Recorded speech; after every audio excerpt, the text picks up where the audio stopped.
Serial में आने वाला है एक नया ट्विस्ट। जी हाँ दोस्तों, अब यहाँ पर अनुपमा और आद्या की मुलाकात तो नहीं हो पाती।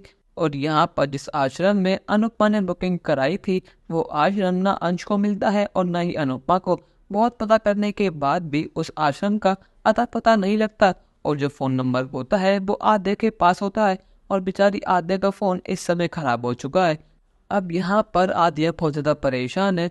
उसकी आखिरी उम्मीद तो यही थी कि जो मुसाफिर यहाँ आकर रहेंगे वो शायद इन बच्चों की हालत देखकर कुछ दान कर दे, कुछ पैसे इस आश्रम में लगाएं ताकि ये बच्चे पढ़ लिख कर कुछ बन सके। पर लेकिन अब यहाँ पर आद्या की उम्मीद टूट चुकी है। पर लेकिन यहाँ पर कान्हा जी की नगरी में अनुपमा और आद्या का मिलन होकर रहेगा। पर लेकिन यहाँ पर अंश और आद्या आपस में टकरा जाते हैं। यहाँ पर अंश घाट पर किसी काम से आया होता है, वहीं पर आद्या अंश से टकरा जाती है। और यहाँ पर अंश ने पहली नजर में ही आद्या को पहचान लिया है। वो कहता है कि आद्या फुई, आप 15 साल बाद आप कैसी हैं, आप ठीक तो है ना। और यहाँ पर आद्या के मन में वही सारी बातें फिर से आ गई है कि कैसे अंश और उसने इतने हसीन पल साथ में बिताए थे जब वो छोटे थे, तो कैसे वो दोनों साथ में खेला करते थे।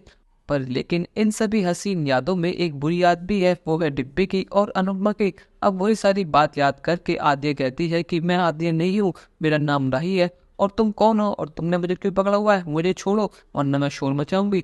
अंश कहता है कि आद्या फूई, आप कैसी बात कर रही है, मैं आपका अपना अंश 15 सालों से अनुमान ने आपको कहाँ कहाँ नहीं ढूंढा, पर लेकिन आप कहीं नहीं मिली। पर लेकिन फाइनली कान्हा जी ने आप और अनुमा को एक कर ही दिया। पर लेकिन यहाँ पर आद्या बहुत गुस्से में अंश को दूर करती है। पर लेकिन यहाँ पर अंश तो पीछे ही पड़ गया है। वो कहता है कि नहीं आद्या फुई, मैं आपको यहाँ से कहीं भी नहीं आने दूंगा।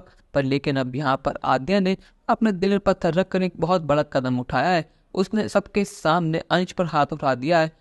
और अब यहाँ पर भीड़ ने अंश को पकड़ लिया है। अंश कहता है कि आद्या फुई, आप ये क्या कर रही है, आपको बात पता ही नहीं है, आप एक बार अनुमा से मिल लीजिए, फिर जब का फैसला होगा मैं मान लूंगा। पर लेकिन प्लीज आप मेरी बात सुनिए।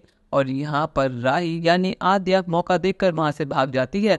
और यहाँ पर अनुपमा ने आद्या को देख लिया, और अनुपमा जैसे ही आद्या को बुलाती है तो आद्या वहां से भाग जाती है।